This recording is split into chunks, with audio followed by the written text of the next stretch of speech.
예, 오늘 하나님이 우리에게 주신 말씀은 사도행전 2장 22절에서 36절 말씀입니다. 사도행전 2장 22절에서 36절 말씀입니다.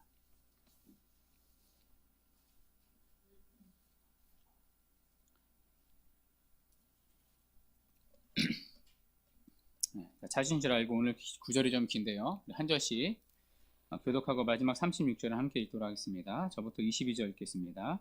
이스라엘 사람들아, 이 말을 들으라. 너희도 아는 바와 같이 하나님께서 나사렛 예수로 큰 권능과 기사와 표적을 너희 가운데서 베푸사 너희 앞에서 그를 증언하셨느니라. 그가 하나님께서 정하신 뜻과 미리 하신 대로 내준 바 되었거늘 너희가 법 없는 자녀들. 하나님께서 그를 사망의 고통에서 풀어 살리셨으니 이는 그가 사망에 매여 있을 수 없었음이라.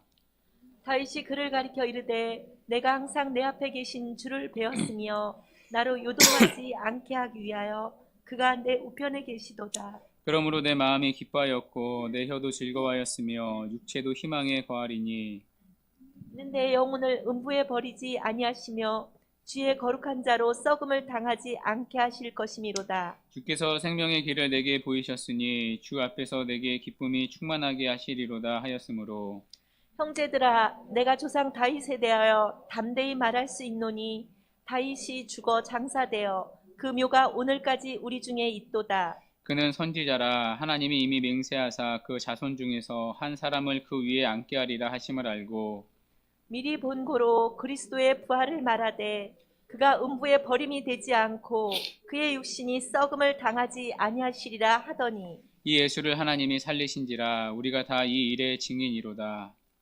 하나님이 오른손으로 예수를 높이심에 그가 약속하신 성령을 아버지께 받아서 너희가 보고 듣는 이것을 부어주셨느니라. 다윗은 하늘에 올라가지 못하였으나 친히 말하여 이르되 주께서 내 주에게 말씀하시기를 내가 내 원수로 내 발등상이 되게 하기까지 너는 내 우편에 앉아 있으라 하셨도다 하였으니. 30장 읽겠습니다. 그런즉 그런즉 이스라엘 온 집은 확실히 알지니 너희가 십자가에 못 박은 이 예수를 하나님이 주와 그리스도가 되게 하셨느니라 하니라. 아멘. 오늘은 주와 그리스도이신 예수님이라는 제목으로 하나님 말씀 증거하도록 하겠습니다. 지난 시간 우리는 이제 베드로의 설교를 살펴보았습니다. 그때 베드로의 이 설교의 결론 여러분 기억나시나요? 주의 이름을 부르는 자는 구원을 얻으리라. 자, 이때 주의 이름은 누구의 이름이죠? 바로 예수님의 이름입니다. 예수님의 이름을 부르는 자는 구원을 얻는다는 것입니다. 그런데 우리는 이 베드로의 설교가 당연하게 들릴 수 있습니다. 그렇지, 주님의 이름을 부르면 구원을 받을 수 있지, 예수님만이 우리의 유일한 구원의 이름이지 어렵지 않게 받아들일 수 있습니다. 그러나 이 당시의 청중들은요 그렇지 않았습니다. 베드로의 설교가 이해되지 않았을 뿐만 아니라 도저히 받아들일 수 없었을 것입니다. 왜일까요? 이들은 예수가 누구인지 이미 알았기 때문입니다. 이들에게 예수는 누구이죠? 얼마 전에 십자가에 못 박혀 죽었던 한낱 죄인일 뿐입니다. 그런데 이 베드로의 설교의 결론이 무엇이었죠? 그의 이름을 부르며 구원을 얻는다고 말합니다. 그러니까 당연히 이들에게 이런 질문이 이어질 수밖에 없는 거죠. 아니 도대체 예수가 누구인가? 우리가 다 알지 않는가? 예수는 십자가에서 처형당한 죄수가 아닌가? 그런데 어떻게 그런 자의 이름을 부르면 구원을 받는다는 말인가? 아마 베드로의 설교를 듣는 청중들은요 눈빛으로 이 질문을 물었을 것입니다. 그래서 베드로는 이들의 질문에 답할 필요를 느꼈을 것입니다. 그렇다면 예수가 누구인가? 이제부터 베드로는 예수님이 누구신지 그들에게 설교를 시작합니다. 그 설교의 내용이 오늘 본문의 내용인데요. 오늘 베드로의 설교를 보면요 흐름이 있습니다. 예수님에 대한 설교가 이 네 파트로 구성되어 있는데요. 여러분 혹시 더우시나요? 난방 틀어져 있으면 좀 꺼주시겠어요? 네, 뒤에서. 네 파트로 구성되어 있는데요. 첫 번째 파트는 22절인데요. 예수님의 지상 사역을 설명합니다. 자, 두 번째 파트는 23절인데요. 예수님의 죽으심에 대한 설교이고요. 또 세 번째 파트는 24절부터 32절까지입니다. 그러니까 예수님의 부활에 대한 설교이고요. 마지막 네 번째 파트는 33절부터 35절까지의 설교입니다. 그러니까 예수님의 승천에 대한 설교입니다. 자, 흐름이 보이시죠? 예수님의 사역, 죽으심, 부활, 승천. 자, 그리고 마지막 설교의 결론이 36절입니다. 자, 이 예수가 바로 주와 그리스도라는 것입니다. 자, 이렇게 결론까지 포함하면 총 5파트가 되는 거죠. 자, 이 총 5파트로 오늘 베드로의 설교문이 구성되어 있습니다. 자, 그런데 이 베드로의 설교문이 여러분 보시다시피 길지가 않습니다. 그러니까 다 읽는데요. 1분밖에 걸리지 않습니다. 그러니까 22절부터 36절까지가 12절인데요. 다 읽으면 얼마 되지 않죠. 자, 아마 베드로는 이것보다 훨씬 더 길게 설교했을 것입니다. 보통 이제 설교하면 30분, 40분 설교하지 않습니까? 그러니까 베드로도 길게 설교를 했겠죠. 자, 그런데 누가가 긴 베드로의 설교를 간략하게 서머리해서 지금 여기다가 기록해 놓았을 것입니다. 자, 이런 이해를 가지고 오늘 베드로의 설교를 살펴보도록 하겠습니다. 자, 하나씩 파트별로 살펴볼 텐데요. 우리가 주의해야 할 것이 이 파트별로 이 토막이 하나씩 나누어진 게 아닙니다. 그러니까 흐름이 연결됩니다. 그러니까 이 흐름을 연결해서 이 토막들을 이어서 우리가 들어야 하는데요. 자, 먼저 22절 우리 함께 읽도록 하겠습니다. 첫 번째 파트 22절 시작.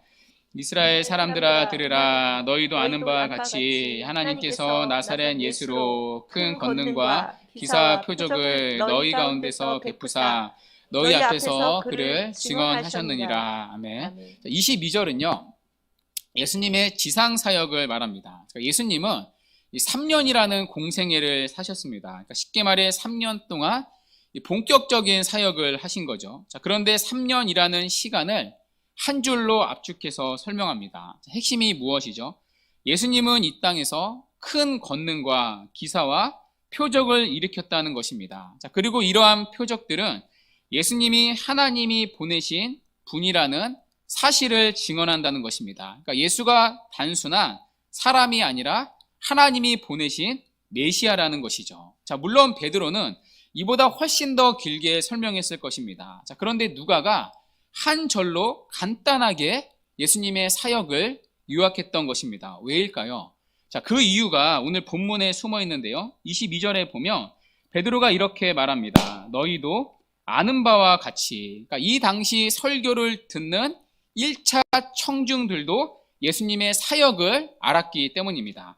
자, 그 당시 실제로 많은 사람들이 예수님의 기적을 눈앞에서 보았습니다. 또 누군가를 통해 예수님의 수많은 기적을 듣고 들었습니다. 그러니까 아마 예수님에 대한 소문은 이 당시 널리 퍼졌을 것입니다. 자, 특별히 오늘 베드로의 설교를 듣는 청중들의 대다수는요, 오순절을 지키기 위해 전 세계에서 온 유대인들입니다. 자, 그런데 이들도요, 예수님에 대한 소식을 먼 곳에서 이미 다 들었을 것입니다. 자, 왜냐하면 이 당시 모든 유대인들이라면요, 메시아에 대한 갈망이 있었기 때문입니다. 자, 물론 그들이 꿈꾸는 메시아는 성경이 가리킨 메시아가 아니었습니다. 자, 그들이 기다린 메시아는요, 죄로부터 구원할 메시아가 아니라 정치적 메시아였습니다. 그러니까 로마의 압제로부터 이스라엘을 해방시켜줄, 그래서 다윗의 왕국을 회복시켜주고 이스라엘이 세계를 정복하게 만드는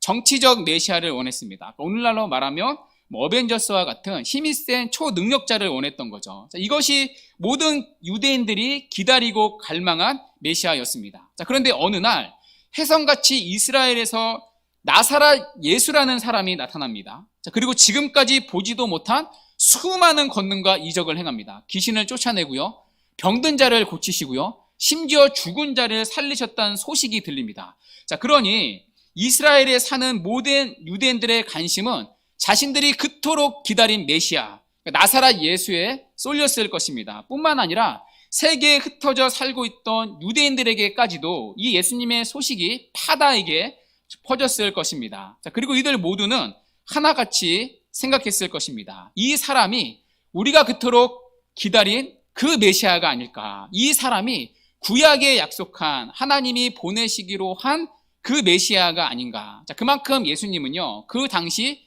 인싸 중에 인싸였습니다. 자, 그러나 결국에는 아시다시피 예수님을 메시아로 믿지를 않았습니다. 심지어 예수를요, 좋은 선지자라고 생각한 유대인들도 없었습니다. 왜일까요? 자, 왜냐하면 예수님이 십자가에 못 박혀 죽었기 때문이죠. 자, 예수님이 십자가에 못 박혀 죽은 순간에요, 예수님을 바라보는 사람들의 시선이 순식간에 부정적으로 바뀌었습니다. 자, 그들이 믿고 있는 구약에 보면 이런 말씀이 기록되어 있었기 때문이죠. 자, 신명기 21장 22절에서 23절 말씀인데요. 22절, 사람이 만일 죽을 죄를 범함으로 내가 그를 죽여 나무 위에 달거든. 23절 함께 읽을게요. 자, 그 시체를 나무 위에, 거기부터, 자, 그 시체를 나무 위에, 시작. 그 시체를 나무 위에 밤새도록 두지 말고 그날에 장사하여 내 하나님 여호와께서 내게 기업으로 주시는 땅을 더럽히지 말라. 나무에 달린 자는 하나님께 저주를 받았음이니라. 아멘. 자, 우리가 잘 아는 구절이죠. 자, 나무에 달린 자. 자, 그러니까 십자가에 못 박힌 자는 누구예요? 하나님께 저주를 받은 자입니다. 자, 그러니 그들이 예수님을 도저히 좋게 볼 수가 없는 거죠. 자, 물론 예수님이 그들 앞에서 수많은 기적과 이적을 행했습니다. 다 봤거든요, 이들도. 자, 그럼에도 예수님은 절대로 이들에게 메시아가 될 수는 없는 거죠. 왜냐하면 결국에는 나무에 달려 하나님의 저주를 받은 자이니까요. 자, 그런데 어떻게 이런 자가 우리의 메시아가 될 수 있는가? 어떻게 하나님이 보내신 메시아일 수 있는가? 절대로 그럴 수는 없다는 것이죠. 자, 그러니 여러분 생각해 보십시오. 자, 베드로가 앞에서 예수님의 이름을 부르면 구원을 받는다고 했을 때 이 당시 설교를 듣는 모든 청중들은요, 하나같이 받아들일 수 없었을 것입니다. 좋다. 예수님이 큰 기적과 권능을 행한 것 우리도 다 안다. 우리도 다 들은 게 있다. 그러나 결국에는 십자가에 달려 죽지 않았느냐? 그러면 하나님께 저주받아 죽은 것 아니냐? 하나님께 저주를 받았다면 우리가 기다린 메시아가 아니라 그냥 사이비 아니냐? 이단 아니냐? 이런 식으로 생각했을 것입니다. 자, 그래서 베드로가요, 바로 이어서 예수님의 죽으심을 설교하는 것입니다. 자, 두 번째 파트 23절인데요. 자, 함께 읽도록 하겠습니다. 23절 시작. 그가 하나님께서 정하신 뜻과 미리 아신 대로 내준 바 되었거늘 너희가 법 없는 자들의 손을 빌려 못 박아 죽었으나. 아멘. 자, 무슨 얘기죠? 맞다. 너희들이 아는 대로 예수님이 십자가에 달려 죽으셨다. 그러나 예수님의 죽음은 하나님이 계획하신 죽음이었다는 것입니다. 그 계획이 무엇이죠? 죄로부터 우리를 구원하려는 계획입니다. 자, 예수님은 실제로 나무에 달려 죽으셨습니다. 자, 나무에 달린 죽음은 하나님께 저주받은 죽음이 맞습니다. 자, 그런데 여러분 아시다시피 여러분 예수님은 죄가 있었나요? 아니죠. 예수님은 죄가 없으신 분입니다. 자, 그러면 왜 예수님이 나무에 달려 죽으셔야 했습니까? 왜 죄 없으신 예수님이 십자가에 달려 하나님의 저주를 받으셔야 했습니까? 자기 죄 때문이 아니라 우리의 죄를 대신해서 십자가에 달렸기 때문입니다. 예수님은 자신의 죄 때문이 아니라 우리의 죄를 대신해서 하나님의 저주를 대신 받으신 것입니다. 자, 그래서 예수님은 우리를 대신해서 죽으셨던 것이죠. 자, 그리고 이것은 우리를 구원하기 위해 하나님께서 창세전에 정하신 그분의 계획이었다는 것입니다. 그 하나님의 미리 정하신 뜻대로 예수님은 죽으셔야 했다는 것이죠. 자, 그러니 하나님의 뜻대로 죽으신 그분은 하나님이 보내신 메시아가 맞다는 것입니다. 자, 그런데 그런 메시아를 너희들이 못 박아 죽였다는 것입니다. 자, 그리고 베드로는 결정적인 펀치를 날립니다. 너희들이 말한 대로 예수님이 죽기는 죽었는데 너희들이 모르는 게 있다는 것입니다. 바로 그분이 부활했다는 것입니다. 자, 그분의 죽음은 끝이 아니라는 거죠. 너희들이 모르는 그분의 죽음 뒤에 부활이 있다는 것입니다. 자, 그래서 베드로는 이어서 예수님의 부활을 설교합니다. 자, 물론 이 당시에 예수님이 부활했다는 소식도 많이 퍼지기는 했습니다. 자, 그런데 동시에요, 부활에 대한 거짓 루머도 함께 퍼졌습니다. 그러니까 대표적인 거짓 뉴스가 시체 도적설이었습니다. 그러니까 예수님의 시체를 예수님의 제자 중 하나가 도둑질했다는 거죠. 그러니까 어디다 훔쳐다 놓고 예수님이 부활하셨다고 제자들이 뻥치고 다닌다는 것입니다. 이런 거짓 뉴스가 이 당시 대제사장들로부터 퍼지기 시작을 했습니다. 그러니까 부활을 부정하는 거죠. 자, 그러니까 사람들이 반신반의했습니다. 한쪽에서는 예수 그리스도의 부활을 본 제자들이 있다는 소문이 들립니다. 자, 그런데 동시에 또 한편에서는 아니야, 그거 시체 숨겨놓고 제자들이 뻥친 거래, 이런 소문이 들립니다. 그러니까 온갖 유언 비어들이 동시에 돌았던 거죠. 자, 그러니 사람들이 헷갈렸을 것입니다. 자, 그런 상황에서 베드로가 부활을 선언한 것입니다. 자, 그것이 본문 24절부터 32절까지의 설교인데요. 총 8절에 걸쳐 부활을 설교하고 있습니다. 자, 그러니까 오늘 베드로는 지금 설교의 대부분을 어디에 쏟아붓고 있는 거죠? 부활에 쏟아붓고 있습니다. 자, 그리고 베드로는 예수님의 부활을 증거하기 위해 구약 성경을 인용합니다. 자, 특별히 구약 다윗이 쓴 시편의 이야기를 가져오는데요. 자, 그것이 본문 25절부터 38절까지의 인용입니다. 자, 이 부분은요, 다윗이 쓴 시편 16편입니다. 자, 그런데 여러분 한번 본문을 보세요. 자, 25절부터 28절을 여러분이 가진 성경을 눈으로 한번 보십시오. 자, 주어가 전부 누구로 되어 있죠? 전부 누구로 주어가 되어 있어요? 예, 설교는 듣고 계십니까? 예, 전부 주어가 나로 되어 있죠. 자, 그러면 여기서 여러분 나는 누구이죠? 생각 없이 읽으면 다윗이 썼으니까 다윗 나이겠죠. 자, 실제로 이 시편을 읽고 알았던 이 당시 유대인들은 이 내용을 다윗의 이야기라고 생각을 했습니다. 자, 그런데 다윗의 이야기라고 하기에는 문제가 있습니다. 자, 다윗이 쓴 건 맞는데 이 내용이 다윗에게 일어난 일이라고 하기에는 문제가 있습니다. 자, 왜냐하면 자, 27절을 한번 보십시오. 27절, 이는 내 영혼을 우리 함께 읽겠습니다. 시작. 이는 내 영혼을 음부에 버리지 아니하시며 주의 거룩한 자로 썩음을 당하지 않게 하실 것이미로다. 아멘. 아멘. 자, 내 육신이 썩음을 당하지 않는다고 말합니다. 자, 그런데 여러분 생각해 보십시오. 이게 만약 다윗 자신의 얘기였다면 문제가 있습니다. 자, 왜 그렇죠?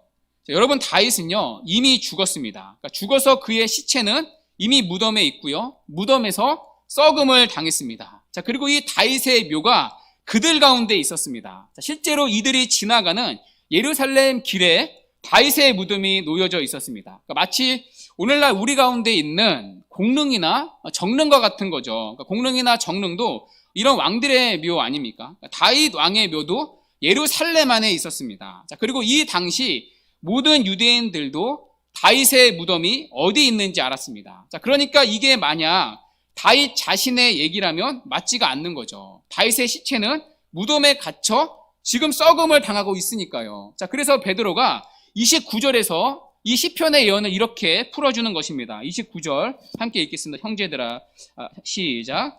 형제들아, 내가 조상 다윗에 대하여 담대히 말할 수 있노니 다윗이 죽어 장사되어 그 묘가 오늘까지 우리 중에 있도다. 아멘. 시편 16편의 이 예언을 말씀을 눈뜨고 읽어보라는 것입니다. 그러니까 실제로 다윗은 썩음을 당해서 지금 무덤 안에 있지 않냐는 것입니다. 자, 그렇다면 여기서 말한 나라는 사람이 다윗 자신이겠느냐? 그럴 수 없다는 것입니다. 자, 그렇다면 여기서 다윗이 말하는 나는 누구이죠? 바로 예수 그리스도라는 것입니다. 다윗은 지금 예수 그리스도의 부활을 예언한 것입니다. 왜냐하면 30절에 보면 다윗은 구약의 선지자였기 때문입니다. 다윗은 성령의 감동으로 그리스도의 부활을 미리 보았던 것입니다. 그리고 다윗은 그 부활을 지금 구약 10편, 16편에서 미리 예언한 것입니다. 자, 그리고 이 부활의 예언대로 예수님이 죽음에서 부활하셨다는 것입니다. 자, 그러니 베드로의 설교의 요지가 무엇이죠? 예수님이 바로 다윗이 예언한 그 메시아라는 것입니다. 죽음에서 부활을 하셨으니 그분이 구약에서 예언한 그리스도 메시아라는 것입니다. 자, 그런데 청중들의 입장에선 또 이런 생각이 있을 수 있습니다. 자, 그러네. 그분이 부활했다면 진짜 메시아일 수 있겠네. 그분이 다윗이 시편에서 예언한 그 메시아가 맞을 수 있겠네. 자, 그런데 동시에 이런 반문이 있었을 것입니다. 자, 부활이 맞다고 하자. 자, 그러면 그분은 지금 어디에 있느냐? 다시 살아났다고 하는데 그분은 지금 없지 않느냐? 그분이 부활했다면 우리 가운데 있어야 하지 않느냐? 그분은 어디 가고 그분의 증인들만 이렇게 우리 앞에 있느냐? 자, 이런 반문이 얼마든지 있을 수 있지 않습니까? 자, 그래서 베드로가 이어서 또 설교하는 것입니다. 무엇을 설교하는 거죠? 예수님의 승천을 설교하는 것입니다. 부활하신 예수님은 우리 가운데 없는 이유가 그분은 승천하셨기 때문이라는 것입니다. 자, 그 내용이 33절부터 바로 이어지는데요. 우리 33절 자, 함께 읽도록 하겠습니다. 시작. 하나님이 오른손으로 예수를 높이심에 그가 약속하신 성령을 아버지께 받아서 너희가 보고 듣는 이것을 부어주셨느니라. 아멘. 자, 여기 보면요, 번역에 아쉬움이 있습니다. 하나님이 오른손으로 예수를 높이심에 라는 부분인데요. 마치 하나님께서 예수님을 오른손으로 번쩍 든 것 같은 뉘앙스를 갖게 만듭니다. 그러나 이건요, 잘못된 번역입니다. 이 부분을 히브리어 그대로 번역하면요, 예수님께서 하나님의 오른편으로 높임을 받았다는 말입니다. 그러니까 승천하신 주님은 하나님의 오른편에 앉아 계시다는 것이지요. 자, 그러면 또 청중들의 입장에서는 이런 반문이 있을 수 있습니다. 아니, 승천하셨다는 것을 우리가 어떻게 믿을 수 있냐? 우리가 하늘로 올라가서 직접 확인할 수도 없지 않느냐? 우리가 하늘로 올라가서 그분이 지금 하나님 오른편에 앉아 계시는지 눈으로 확인할 수도 없지 않느냐? 자, 이렇게 반문할 수도 있지 않습니까? 자, 그래서 베드로가 이어서 이렇게 말하는 것입니다. 그가 약속하신 성령을 아버지께 받아서 너희가 보고 듣는 이것을 부어주셨느니라. 그러니까 지금 너희들이 보았던 이 장면이 바로 예수님의 승천의 증거라는 것입니다. 그러니까 승천하신 예수님이 우리 가운데 성령을 보내어 주셨다는 것입니다. 그래서 성령의 충만함을 받은 우리가 그 증거로 지금 너희들이 알아들을 수 있는 너희들의 난곳 방언을 우리가 하고 있다는 것입니다. 그러니까 너희들이 보고 있는 이 장면이 바로 예수님이 승천하셔서 하늘을 다스리고 있다는 증거라는 것입니다. 자, 그러니 부활하신 그분은 사라진 게 아니라 승천하셔서 지금도 성령을 통해 우리와 함께 하시는 분이라는 것입니다. 자, 그리고 베드로는 이 주님의 승천 또한 구약의 예언이라고 말합니다. 그러니까 단순히 자신의 내피셜이 아니라는 거죠. 자, 구약에 이미 약속되어 있는 메시아 예언의 성취라고 말합니다. 자, 구약 어디의 예언이죠? 바로 시편 110편 말씀입니다. 자, 이 시편 110편도요, 다윗이 쓴 시입니다. 자, 다윗은 이 시에서 예수님의 승천을 예언하는데요. 자, 베드로가 이 다윗의 시를 지금 인용하고 있습니다. 자, 그게 34절에서 35절인데요. 자, 우리 붙여서 한번 읽도록 하겠습니다. 시작. 다윗은 하늘에 올라가지 못하였으나 친히 말하여 이르되 주께서 내 주에게 말씀하시기를 내가 내 원수로 내 발등상이 되게 하기까지 너는 내 우편에 앉아 있으라 하셨도다 하였으니. 아멘. 자, 여기 보면요, 이제 다윗이 그리스도의 승천을 예언을 하는데요. 보면 너 막 인칭의 표현이 좀 헷갈립니다. 그래서 제가 한눈에 보기 쉽게 인칭마다 풀이를 했는데요. PPT 좀 띄워주시겠어요? 자, 여기 보시면 가로 안에 노란색 부분이 되어 있죠. 자, 이 노란색 부분을 제가 연결해서 읽을 테니까 한번 들어보세요.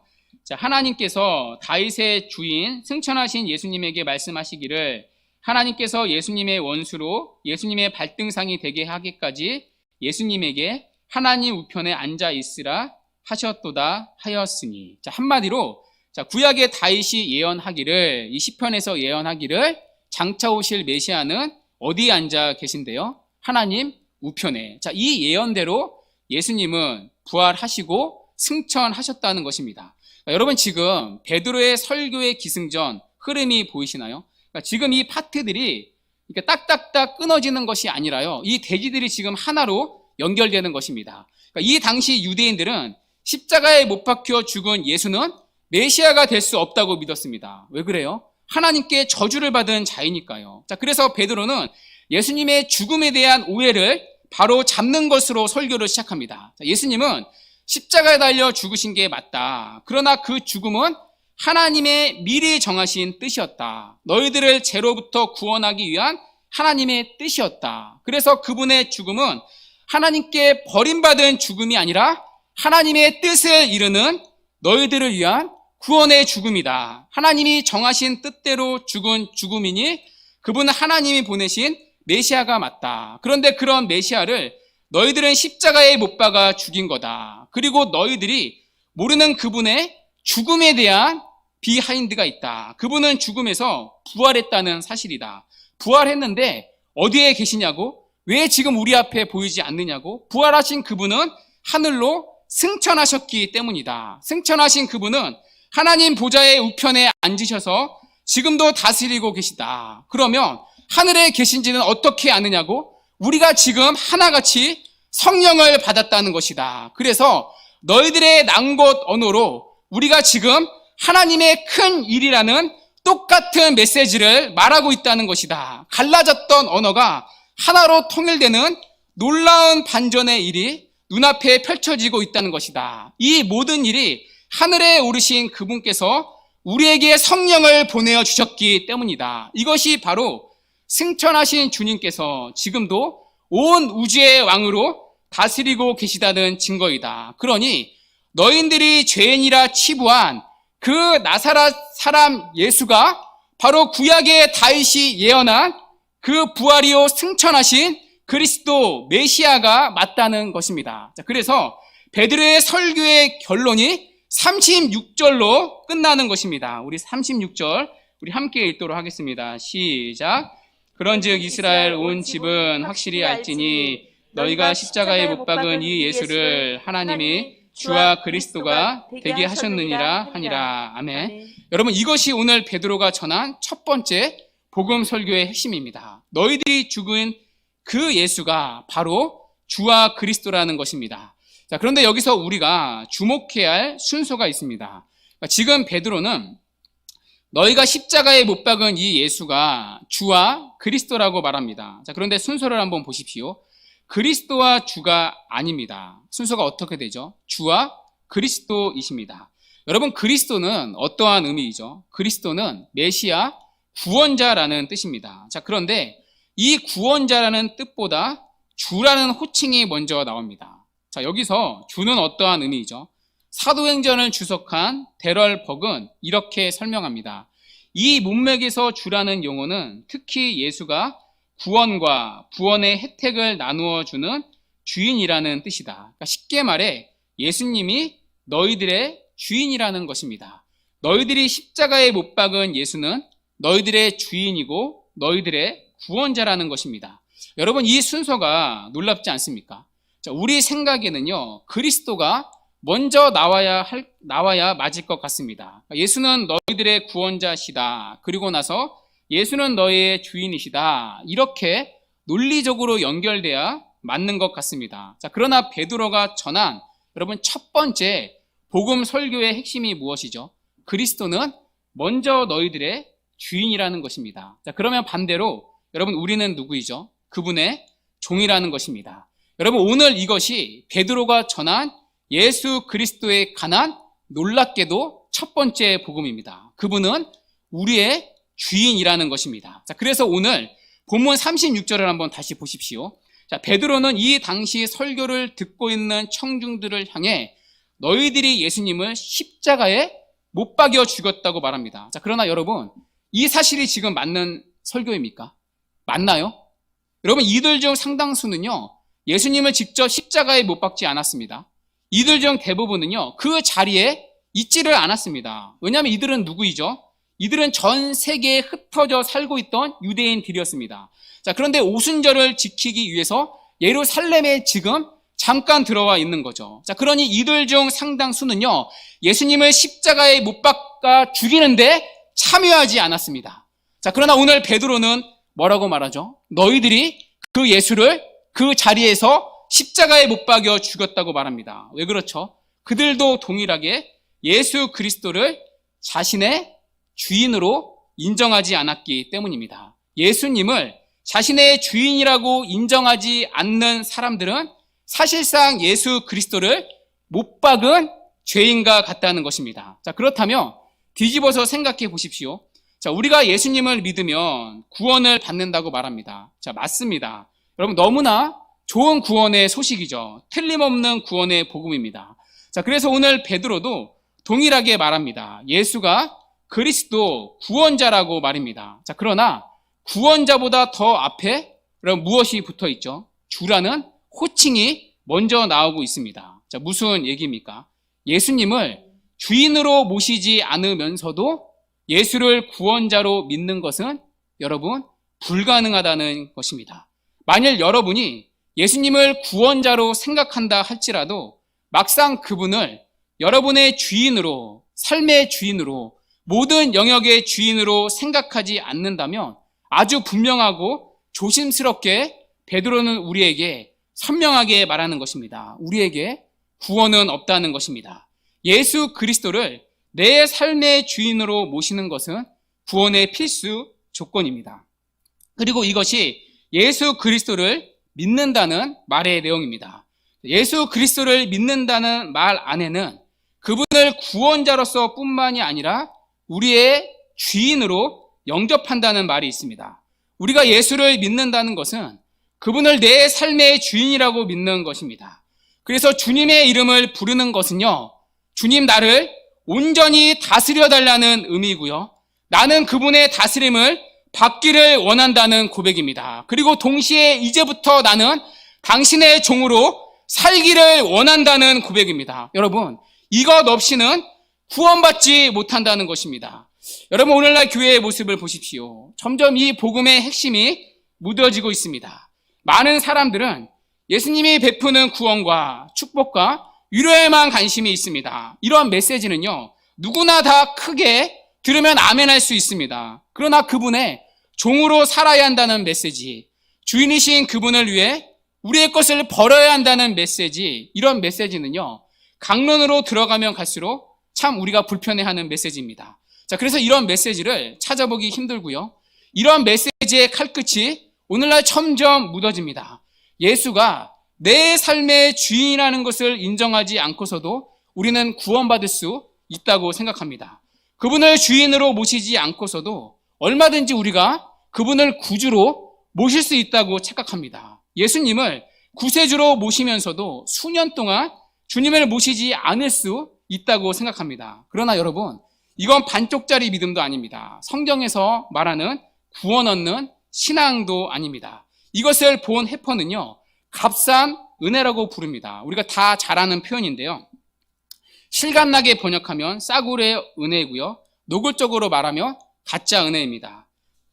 본 해퍼는요, 나를 따르라는 책에서 이 값싼 은혜에 대해 이렇게 말합니다. 그러니까 예수님을 내 삶의 주인으로 인정하지 않으며 살아가는 것을 값싼 은혜로 부르면서 이렇게 지적합니다. 들어보십시오. 값싼 은혜는 우리 교회의 철천지 원수이다.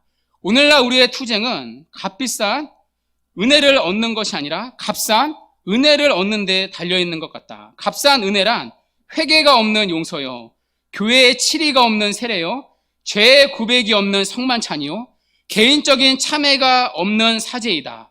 값싼 은혜란 예수 그리스도를 따르는 것이 없는 은혜이다. 이에 비해서 값비싼 은혜란 밭에 숨겨져 있는 보물과 같다.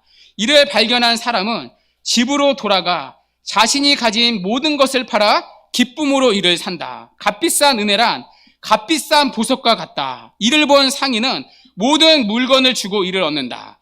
값비싼 은혜란 그리스도의 통치를 받는 은혜이다. 이를 위해 사람들은 죄를 짓게 하는 눈을 뽑아버린다. 왜 그렇죠? 더 이상 죄를 자신의 주인으로 삼고 살아가지 않기 때문이죠. 죄가 아니라 예수가 주인으로 바뀌었으니까요.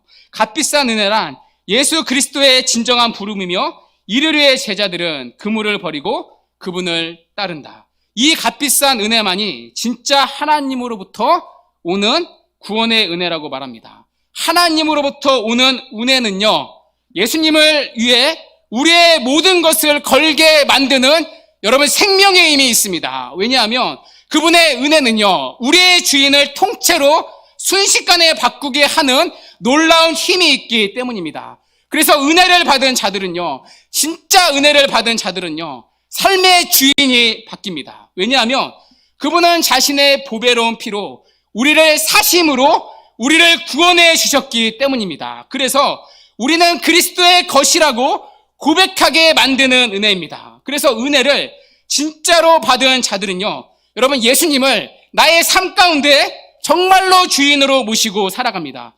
그분이 가라고 하면 가게 되고요. 그분이 멈추라면 멈춥니다.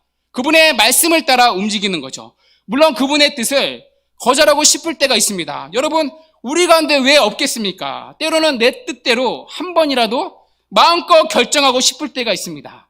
그분 앞에 엎드려 어느 날은 한 번이라도 하나님 앞에 내가 원하는 대로 살도록 도와주시기를 원할 때가 있습니다. 그러나 정말 예수를 믿는 자들은요, 그때마다 하나님이 은혜를 주십니다. 그리고 그 은혜는요, 다시금 우리의 주인이 누구인지를 직시하게 하십니다. 그래서 결국에는 자신의 삶을 주인이신 주님의 뜻에 맡깁니다. 그리고 그분의 다스림 안에 살아가는 결단은 신자는 날마다 반복합니다. 왜냐하면 그분이 우리에게 베푸신 은혜는 값싼 은혜가 아니라는 것을 누구보다 잘 알기 때문입니다. 모든 것을 걸만한, 아니 모든 것을 바꾸어도 우리가 치를 수 없는 값비싼 은혜를, 값을 매길 수 없는 은혜라는 것을 우리에게 베푸셨다는 것을 구원을 받는 자는 알기 때문입니다. 그리스도를 참으로 믿는 자들은요, 그 값비싼 은혜를 아는 자들입니다. 그래서 값싸게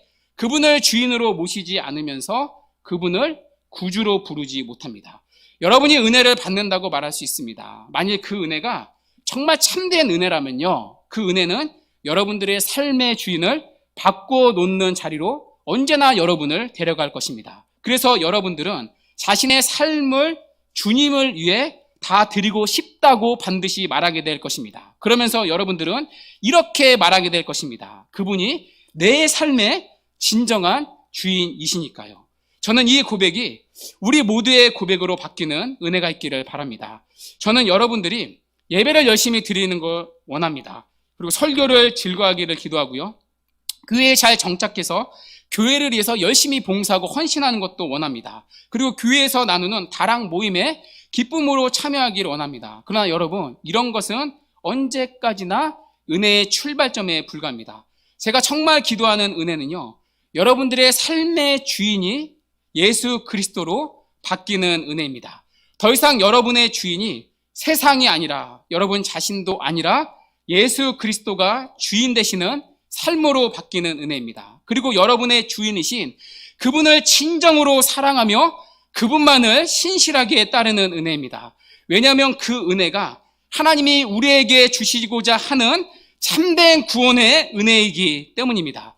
결국 하나님의 은혜는요, 우리를 구원하시는 하나님의 은혜는요, 내가 내 삶의 주인 되고 싶어하는 여러분들의 마음을 굴복시키셔서 이 세상에서 누가 여러분들을 봐도 저 사람의 주인은 세상도 아니고 저 사람 본인도 아니고 예수 그리스도가 주인이시다라고 생각하게 될 만큼 여러분들의 삶을 바꾸는 은혜입니다.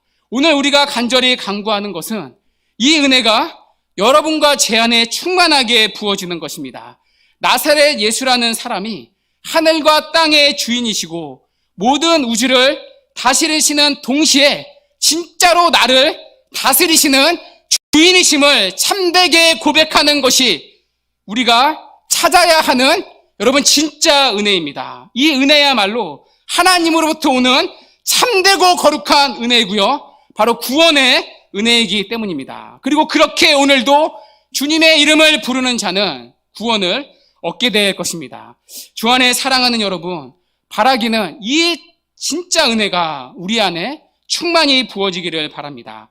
값싼 은혜가 아니라 값비싼 은혜가 우리 안에 고백되고 나타나는 참된 구원의 은혜가 있기를 바랍니다. 너희들이 십자가에 못 박은 예수가 우리의 주와 그리스도가 되시는 은혜가 있기를 바랍니다. 그래서 우리를 움직이는 것이 우리의 뜻과 생각이 아니라 우리의 주인 되시는 그분의 뜻과 원함대로 움직여지는 참된 구원의 삶이 우리 가운데 고백되어지고 증거되는 은혜가 있기를 주님의 이름으로 간절히 축원합니다.